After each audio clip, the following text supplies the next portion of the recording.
ভারতবর্ষ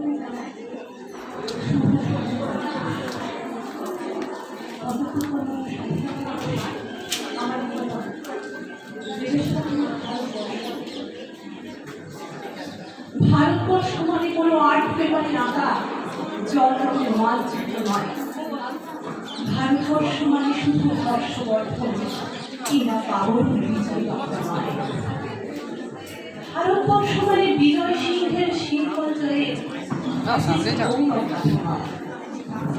ভারতবর্ষ মানে শুধু মীনাক্ষী পুরাণ কিংবা জামা মসজিদ নয়। ভারতবর্ষ মানে নেহেরুর বংশানুবৃত্তি কিংবা জিমনাস্টিকের অলিখিত শিক্ষাতত্ত্ব নয়। ভারতবর্ষ মানে কিংবা জামাতের গরিব নয়। ভারতবর্ষ মানে आगे जा चलो आगे चलो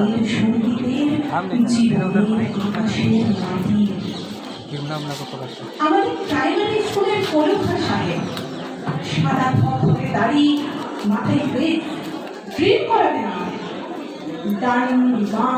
ডান বাঁ শ্বাস নিয়ে সতর্ক করতেন বাবা সহ পা আর হাত মিলিয়ে গেল।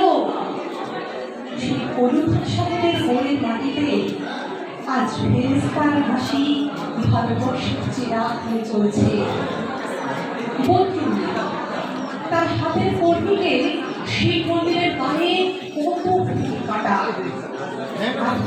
জোগাড়ে ধরে মশলা হচ্ছে ঈশান বাবে নিয়ামত শেখ আর বকুল মাহাতো এক পাটা করে ধান ছাড়ে।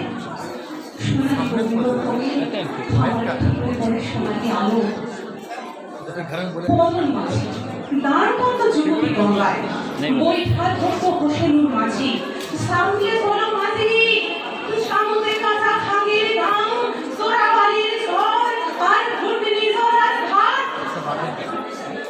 আমার ভারতবর্ষে কোনো গেরুয়া রাজনীতিবিদ কিংবা ইমামের নির্দেশিকা নেই।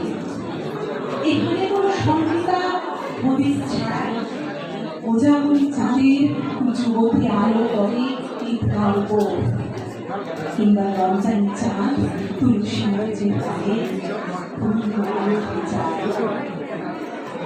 আমার ভারতবর্ষ মানে রবি ঠাকুরের মধ্যে নজরুল। আমার ভারতবর্ষ মানে রবি শঙ্কর আর আলী আকবরের যুগলবতী। আমার ভারতবর্ষ মানে গণেশ পাইন আর মকবুল ফিরার রঙিন ছবি।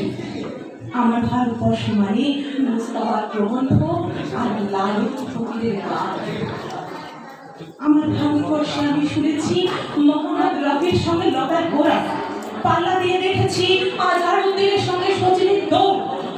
খেলার মাঠের প্রান্তে দাঁড়িয়ে শুনেছি নইমুদ্দিনের চিৎকার বেলাল আকিব বলজিৎ। মাঠটাকে আরো বড় কর, মাঠটা আরো বড় করা দরকার। মাঠ দিন দিন ছোট হয়ে যাচ্ছে, অনেক ছোট। মাঠ আরো বড় করা দরকার, আমি অনেক বড়। নমস্কার।